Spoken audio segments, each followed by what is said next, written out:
So this is going to be our no overclock guide for the Bulldog heavy revolver. Just call it the Magnum.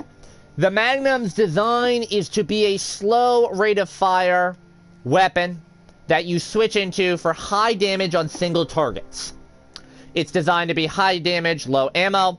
It is the starting secondary weapon that you get in the game. It is most often going to be paired with the minigun. You can realistically pair it with any of your 3 options for this class. All of the weapons, the primary weapons, have good synergy with the revolver.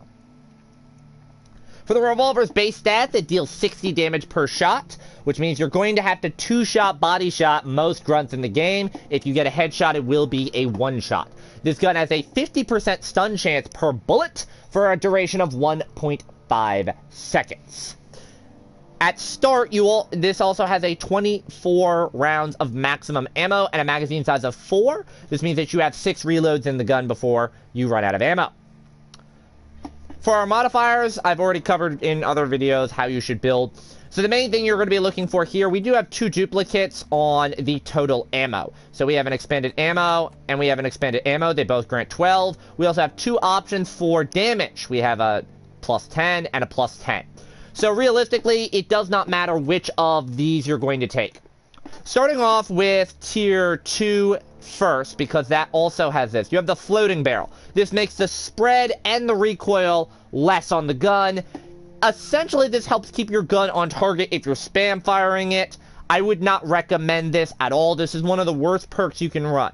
So there's 2 general builds that you're going to be basing your revolver at. You're going to go for a maximum damage build, in which you're going to be running the 2 damage modifiers. This gives you 80 damage a bullet, which means on the lower hazards, has 2 through 3, you can one-shot body shot grunts.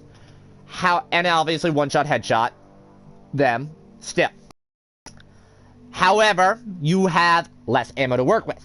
The next mod, the one I normally run, is the max ammo build. This doubles your ammo capacity in total. So you go from 24 max ammo to 48 at the cost of still having less damage per bullet.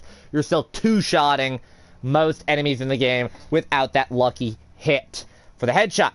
The main reason I do this is because the ammo is much more important on this weapon than the damage is. While it's nice to hit hard, it doesn't really benefit too much. And the revolver does have damage modifying options to give it more damage. You could also run the split variation where you run 1 of each. This is pretty balanced. However, the 10 less damage does not change how the weapon fires. What I mean by that is you're still going to be 2-shot body shotting grunts and 1-shotting them with the head. So I don't normally run the split. The damage ranges aren't that important to me. Now going back to our original modifiers. For tier 1, we have the reduced base spread. This is a tighter reticule, so when you are spam firing, it is a shorter spread between shots. This doesn't affect your recoil, so this does not affect how much the cursor goes up. This simply affects the actual radius of you hitting. To be honest, this is not worth it in my opinion, as you only have 4 shots. You get off 2 shots per second. So with no overclocks, it's not really that good. The reload time is also 2 seconds. The quick fire ejector gets it down to 1.3 seconds. In my opinion, this is better. This does make it a decent option to switch into spam fire your rounds and have a nice quick reload. I personally am a fan of the quick reload. It is less downtime. Now, your special rounds, as I call them, are going to be tier 3. You have super blow-through rounds. This will give you, when you fire a shot, if there are a group of enemies lined up, this will fire through 3 enemies. This, in my opinion, is the best modifier of these options. The rest of these, you're going to pick situationally based off of the things you're running. Now, the weak point rounds are pretty good if you are using this as a mini sniper rifle. If you're aiming specifically for headshots, this is very good. This does an insane amount of damage. This allows you to one-shot headshot grunts on has 5, which regular rounds cannot do unless you do run both damage options. So this is a very good option for that. However, the thing in my opinion is you actually are losing out on overall damage compared to the penetrator ranks. Last up, you have explosive ranks. What this does is it halves the damage on your bullet. So from 60 damage down to 30 damage, but adds a small radius that deals 30 damage. So if you hit a target directly, you'll deal 30 damage to them, plus 30 damage in a radius to the enemies around them. This is a decent option with certain modifiers. Now, if you run both of your damage modifiers, and you run this, you will deal slightly more damage. You will deal 40 damage, plus you will deal 30 area. The reason for that is that each of these modifiers, this modifier cuts the bullet's damage in half. So if you would think, okay, well, I'll just run this, and I'll get 50 damage. No, you do not. It cuts the damage in half. So I would not recommend running that with the damage modifiers. You want to stay with the extra ammo on that. Personally, I'm going to run the super blow-through rounds. If I'm able to secure all 3 shots, I deal 180 damage per bullet. In order to deal that amount of damage with this modifier, I would need to have 4 enemies around. And in order to deal that much damage with this modifier, I would have to fire 2 bullets. And then both be headshots. This, in my opinion, is the better of the options to go with. For your last category is really not that great. These are the tier 5s. They're supposed to be like mini overclocks and change how the gun functions. So you have one. These are really not impactful. For the early game until you get overclocks, I do recommend the neurotoxin coating. This gives your each bullet a 25% chance to poison your target. When the target's poisoned, it will take 60 damage over time, 60 damage over 4 seconds. It will also slow the creature by 20%. Now, this modifier is actually not a bad choice. This is primarily what I would take.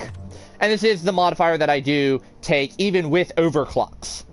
Even though most of the overclocks don't benefit that much, it's just bonus damage, even though it's damage over time, and it's a little bit of crowd control with the slow effect.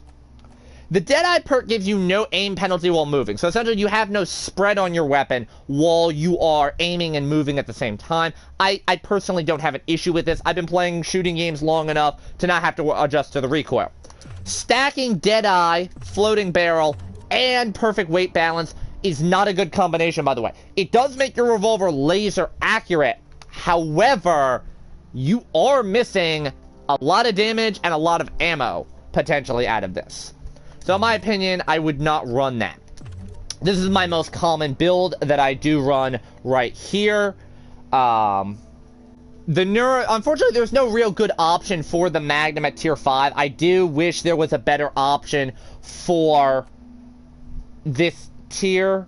Maybe taking an overclock and converting it, and just putting an overclock back on, just so I'm set up initially.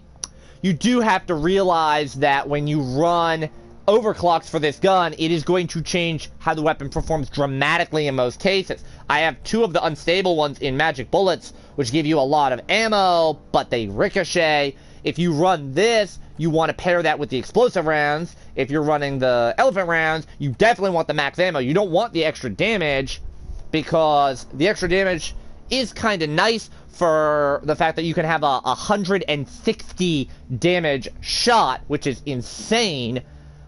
But it's not really that great, because that's not one-shotting a Praetorian. If it one-shot a Praetorian at that damage modifier, I would run it definitely. But this is a solid, reliable option to go into as a fallback weapon. If you do not like that it's a low ammo option, I would primarily spend most of your time using it as a long-range sniping tool alongside a better weapon for close to mid-range.